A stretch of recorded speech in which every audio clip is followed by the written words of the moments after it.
ప్రతి సమస్యపై అధ్యయనం చేసి వాటి పరిష్కారాన్ని నిర్మాత్మకంగా కృషి చేస్తూ రాజ్యసభ సభ్యులు సానా సతీష్ బాబు సేవలు అభినందనీయమని మాజీ సర్పంచ్ అడబాల రత్నప్రసాద్ పేర్కొన్నారు.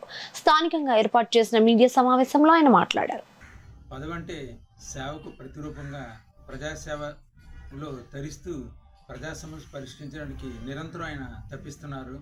ఆ దిశగా మరి సముద్రంలో వేటకు వెళ్ళిన మన కాకినాడ జాలర్లు నలుగురు కూడా ఆ యొక్క బోర్డర్ దాటేసి శ్రీలంక పోలీసులు వారిని అరెస్ట్ చేయడం జరిగింది. వారిని విడిపించడం కోసం మరి సానా సతీష్ గారు మరి విదేశాంగ మంత్రితో సంప్రదించి ఆ శాఖతో సమన్వయం చేసుకుంటూ ఒక నిర్ణయాత్మకంగా ఆ యొక్క సమస్య పరిష్కరించాలనే భావంతో ఆయన కృషి చేసి జాలనందరూ కూడా స్వదేశానికి తీసుకురావడంలో ఆయన యొక్క సమర్థతకు నిదర్శనంగా మనం భావించాలి. అదేవిధంగా ఇటీవల నేపాల్లో జరిగిన అల్లర్లలో మన తెలుగు యాత్రికులు చిక్కుకుపోవడంతో వారి ప్రాణభయంతో హోటల్లో ఉండటంతో వారిని కూడా మరి విదేశాంగ మంత్రి సంప్రదించి ఒక ప్రత్యేక విమానంలో వారిని కూడా కాకినాడకి తీసుకురావడం జరిగింది. ఇలా మంచి మంచి కార్యక్రమాలు ఆయన ఇవన్నీ కూడా చాలా కష్టమైన పనులు ఇవన్నీ కూడా ఆయన విదేశాంగతో సంప్రదించి మరి ఢిల్లీ ద్వారా వారు అన్నీ కూడా సంప్రదించి వారందరూ కూడా ఇటువంటి విదేశాలు చిక్కుకున్న అందరూ కూడా తీసుకురావడంలో ఆ యొక్క సమర్థత మనకి కనపడుతుంది.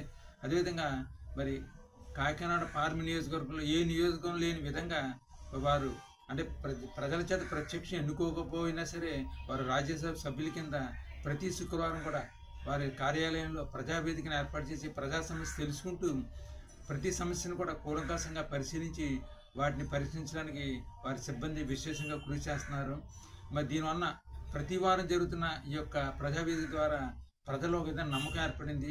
ప్రతి శుక్రవారం కూడా ఎంతోమంది ప్రజలు 7 నియోజకవర్గాల నుంచి కూడా వచ్చి వారి సమస్యలను మా యొక్క వేదిక దృష్టి తీసుకొచ్చి పరిష్కరించుకుంటున్నారు. ఇటువంటి గొప్ప నాయకుడు మన కాకినాడలో ఉండడం మన అందరి యొక్క అదృష్టంగా నేను భావిస్తున్నాను.